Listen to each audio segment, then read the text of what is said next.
Using AI to underwrite a multifamily real estate deal in the United States in less than 9 minutes. I've been investing in multifamily real estate for over 7 years, and today my sister Nancy and I own a portfolio approaching $500 million in multifamily real estate. But when we started, we were complete beginners, figuring everything out. I spent hundreds of hours underwriting deals manually. Yeah, think about busting out an Excel spreadsheet and just going to town, digging through offering memorandums, comparing rent rolls to trailing 12 financials, trying to figure out whether a deal was actually worth buying. Most AI videos today are about writing emails, building chatbots, or making presentations. Nobody's showing you what to do when a $60 million real estate deal lands in your inbox, or any size real estate deal for that matter. If you're investing in multifamily real estate, you need an actual AI workflow that can analyze the offering memorandum compared to the financial, spotting the risks and helping you make better investment decisions. So today, I'm going to show you exactly how to underwrite a multifamily deal in less than 9 minutes using AI. I'll walk you through the exact prompts, the conversations, my thoughts behind each things that are being populated, and how we analyze a real life $60 million deal. And stay to the end because that's when you'll see if we actually decide to go after this deal and buy it, or do we walk away. And if you want the TLDR version right now, here it is. The tool is free. The question are the assets. And asking the wrong questions can cost you your entire equity check on a single deal or a career of them. I'll show you exactly what I mean. Let's dive in. But first, I know what some of you guys are thinking. Palmy, I don't have $500 million to deploy.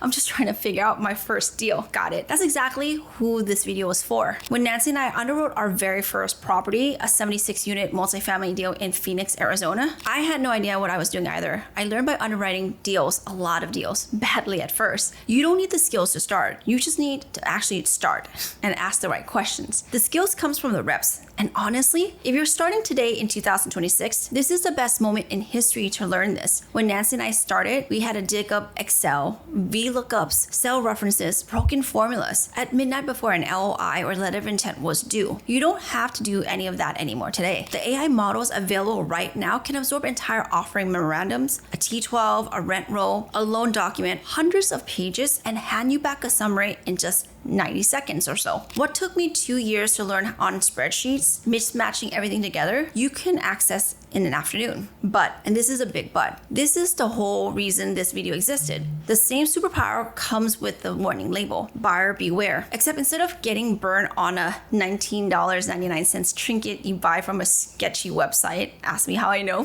this one can cost you your entire exit, millions of dollars. And I mean your dollars, the ones you spent 20 years building. Here's what's happening right now. Every few months, one of the major AI companies roll out a new financial specific tool. Claude has a financial mode. OpenAI's newest model can do quantitative analysis that used to require a research analyst and a lot of PhDs. A lot of people, smart people, successful people who just exited 8 or 9-figure businesses are feeling emboldened. They're thinking, I can figure this out. I don't need a family office. I don't need an analyst team. I have AI. And they're right. AI has collapsed the investment firm into your laptop. And yes, if you're deploying hundreds of thousands of dollars or millions of dollars into private investments, you are an investment firm. You may not think of yourself as one yet. Think about it for a second. A traditional single-family office that kind of manages one wealthy family's money typically costs anywhere between $2.5 million a year or more. You have chief investment officers, analysts, reporting staff, risk managers, $2.5 million minimum. And now people are looking at a $20 a month AI subscription and think they can replicate what that team does. You can replicate a lot of it. That part is real. But here's the trap. The family office team wasn't just running numbers. They were asking the right questions. That's what you paid the $2.5 million for. The math was the easy part. The judgment was the expensive part. And AI out of the box does not give you judgment. It gives you the appearance of judgment, which in some ways is more dangerous than no analysis at all, because now you're confidently wrong instead of nervously uncertain. I'm going to show you exactly what that looks like. Same deal, same AI, 2 conversations. And in one of them, AI will confidently, articulately professionally tell you to buy the deal that would vaporize a chunk of your net worth in just a few months. Let's go. Okay, so here's exactly what I did. I opened a new conversation with AI. This could be Claude, ChatGPT, Gemini, whatever is the preference you have. Whichever one you have, in fact, works. Okay, so just do a fresh chat, no prior context. Then all I did is just drag in the offering memorandum right into the chat box. This is what we call the deal book. It could be 50 or so pages that sends you when they want you to look at a deal. You don't need any specific tools for this. Just drag and drop. That's it. Okay, once it's uploaded, it takes about 10 to 15 seconds. And here's the thing, the AI has already read all 50 or so pages. Every number, every footnote, every chart, faster than you and I could ever. And then I typed the question that 99% of the first-time investors would type. The most natural, obvious opening question in the world. Summarize this investment opportunity for me. 1997 vintage value add. 3 major levers. Rent growth from expiring restrictions. Assumable debt below market rate. Beautiful, organized, confident. Every one of those facts is accurate, straight from the document. And if I stop here right now, I probably wire the money, but I didn't because smart, careful people would keep asking, right? So I did. What are the strengths of this deal? That's the next prompt I put in. Same energy, right? It gave the deal a 9 out of 10. 5 stars on financing, 5 stars on location, 5 stars on value add potential. This is exactly what my broker told me on the phone. But now it's coming from a quote unquote neutral third party, the AI tool, right? It feels like validation. One more question. This one felt like real due diligence to me. Is a 55% NOI margin good for a property like this? Excellent, well operated, strong. Now, to be fair, AI did add some caveats at bottom, very, very bottom. Verify insurance, check post-sale property taxes, look at deferred maintenance, real concerns. But watch what happens with those concerns. They're at the very bottom of this very positive answer. The framing on top is excellent. The framing at the bottom is, here are some things to verify. I want you to notice what just happened. In under 2 minutes, using a tool that costs $20 a month, I got what sounds like a thorough investment analysis. Confident, articulate, 9 out of 10. And the concerns, footnotes. And here's what actually happened. I handed AI a marketing document and asked it to explain the marketing to me. The seller wrote the document. This broker, one of the best in the country, by the way, spent weeks choosing which numbers go on which page. AI didn't lie to me. It didn't even hide the concerns. It did exactly what I asked. I asked it to summarize the pitch, so it summarized the pitch with strengths on top and concerns on the very, very bottom. Read the top of the response and you're reaching for your checkbook. Skim past the footnotes and you're wiring $60 million. That's how yes man thinking actually works in AI. It doesn't lie to you. It prioritizes what you ask about. AI is the cheapest analyst you'll ever hire and the most dangerous yes man you'll ever meet. And the difference between those two, it's not the tool. Watch what happens when I change the questions. Okay, now new conversation, fresh chat. Same deal, offering memorandum or what we'll call book uploaded. But this time I added one more document. T12 financials. This is the trailing 12 months of actual financial statements. In the industry, we call this the T12. Every operating property has one or should have one. If it doesn't have one, just run away. It's the receipt, it's the accounting, it's what the property actually did last year, month by month, talking about income, what it collects in rent, what expenses it had. First-time investors don't know. The brokers doesn't lead with this. What they want you to read is the offering memorandum, the book. You have to ask for it and they'll send it to you every time as long as it's available. And when you compare the T12 against the deal book, aka the offering memorandum or OM, that's where the story either holds up or falls apart. Then I changed my opening question. Now instead of summarize this, something completely different. So I use a completely different prompt. I typed something like this. You are a skeptical multifamily investor who has lost money in syndications before. Compare the pro forma in this offering memorandum against the actual T12 financials. What doesn't match? That's it. That's what I asked. AI just came back with about 10 discrepancies, 10. I'm not going to walk you through every single one of them for time and sanity's sake. Let's just hit the 3 biggest. Watch this line. Actual economic vacancy, 12.8%. Pro forma assumption, 6.6. That's roughly double. Same AI, same deal. 5 minutes ago, it told me occupancy was a strength. What does this mean? Economic vacancy is every dollar of rent the property should collect but doesn't. Not just empty units, discounts, unpaid rent, rents, free month giveaways to fill the apartments. Just think of them as freeloaders. They're hanging out in your units, they're just not paying rent. Think of it another way, like a business whose revenue slides says, hey, we have $100,000 in the bank. But when you actually open your bank account, you only see $87,000. The building looks full when you drive by, right? Parking lot has all the cars because they say it's 96% physically occupied, that there's 96 families or people behind these doors. But the property is paying for just part of that, right? There's bad debts, discounts, non-revenue units. The deal book, the OM, assumes this problem would cut itself in half with no operational bridge to showing how that would be done. So therefore, that's flag number one. The assumptions doesn't survive the contact with the property's own financials. Okay, question 2. Which expenses in the pro forma would change the day I buy this property?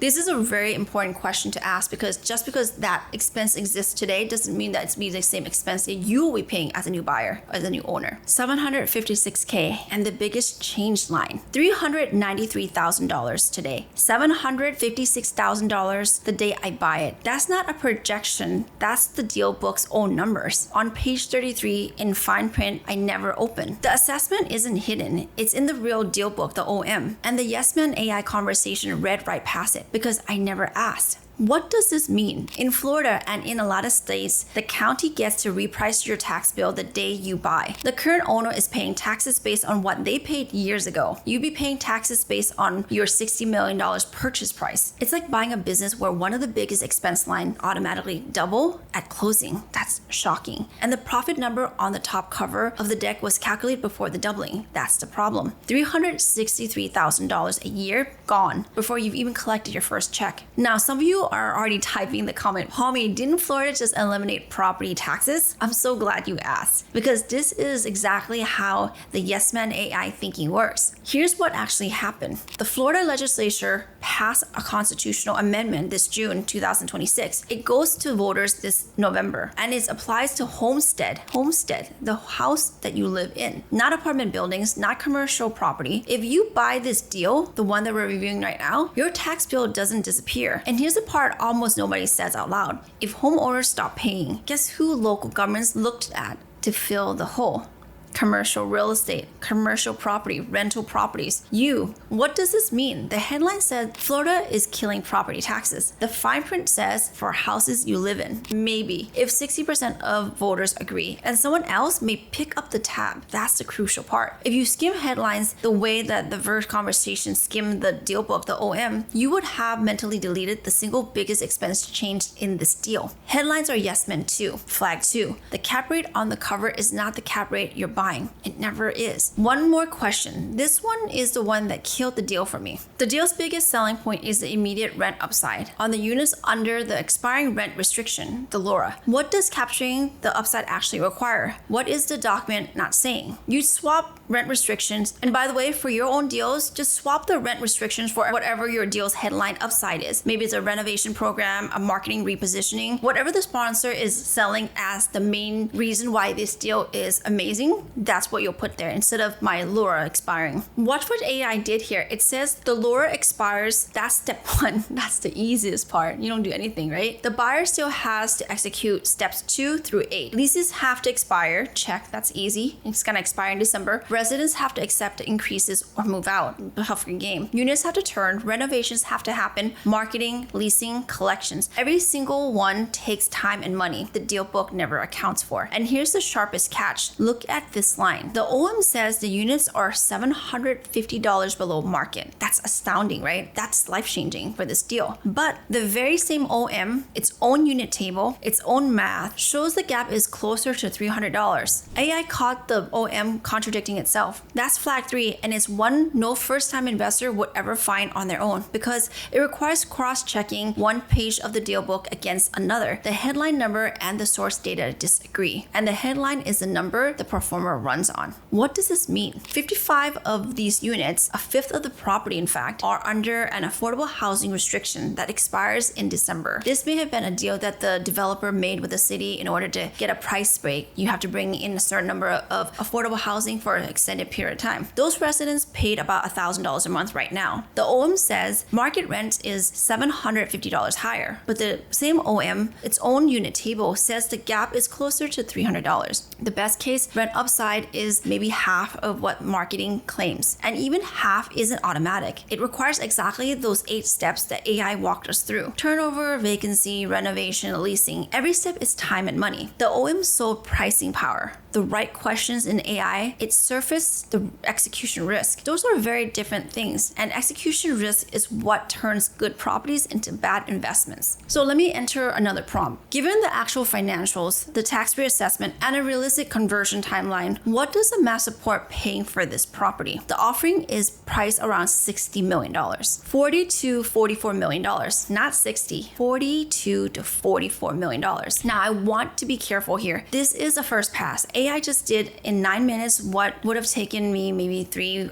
hours of spreadsheet work, and 9 minutes analysis is not a green light to invest. It never should be. If I were actually going to buy this deal, we'd be spending the next 30 days on a much deeper dive, lease by lease review, property inspection, insurance quotes, tax analysis, sponsor calls, marketing comms, raising capital, making sure that we can assume the loan, all of it. But a first pass has a very specific job. It answers one question. Is this deal worth spending the next 30 days on? At $60 million, the answer is no. AI's best value case is $45 million, and even that requires everything to go right. That's a $15 million gap minimally, enough to say next and move on. I passed on this deal not because AI told me to. AI told me both things, remember? I passed because the second conversation surfaced what the first one couldn't. The vacancy trend, the tax reset, the fact that the deal's OM highlights upside contradicts its own math. And I want to be really honest with you about why the second conversation worked. It wasn't the tool. Both conversations used exactly the same model, the same afternoon. The first conversation asked the document to explain itself, which 99% of the people would ask. The second conversation asked the document questions it wasn't designed to answer. Compare the performer to the actuals. What changes the day I buy? What does the plan require that it isn't saying? Those questions didn't come from AI. It came from underwriting hundreds of deals, from operating close to $500 million of deals, from knowing where deals actually break. AI supplied the horsepower. The questions supplied the judgment. Ask AI, is this a good deal? And it will read you the sponsor's marketing in a smarter voice, with strengths on top, concerns as footnotes. The world's most articulate yes man, free of charge. Ask it the right questions, and it's the analysis team you thought you have to pay $2.5 million a year. The tool is free. The questions are the assets. Now, I want to be honest with you about what I just showed you and what I didn't. What you just watched works. 3 questions on a real deal that would have saved a real investor from a real loss. Take those 3 questions, apply them to the next deal that lands in your inbox tonight, and you're already ahead of 99% of the first-time passive investors. That's not a small feat. That's the whole reason I made this video.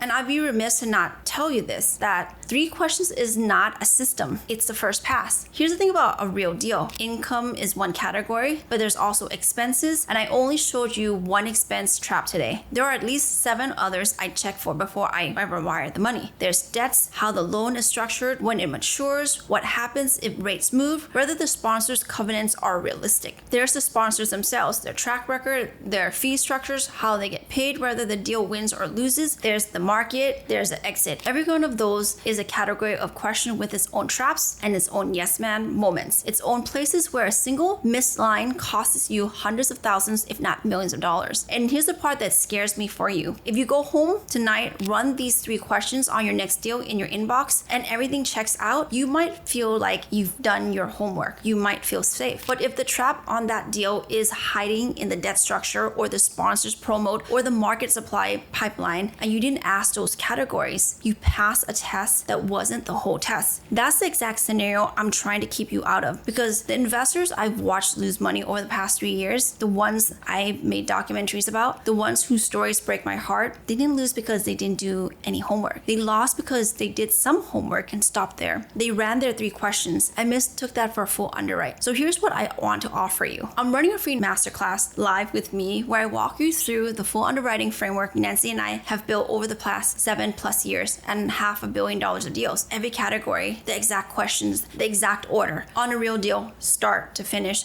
so you can see the process end to end. It's free, and it's without exaggeration the single most important preparation you can do before you write your first or your next check. The link is in the description. Look, I don't know your situation. Maybe you just exited a business and you have 6 figures, 7 figures sitting in your bank account for the first time. Maybe you're a year in and you've already made one investment you're nervous about. Maybe you're 6 months from selling and you want to be ready. Doesn't matter. If you're going to deploy capital in private real estate in the next 12 months, the cost of not attending is measured in the deal you don't know you missed something on. Because the deal will keep coming, the decks will keep looking perfect, and AI will keep telling you exactly what you ask it to. AI is the cheapest analyst you'll ever hire and the most dangerous yes man you'll ever meet. Make sure you know which one you've got. I'll see you inside the masterclass.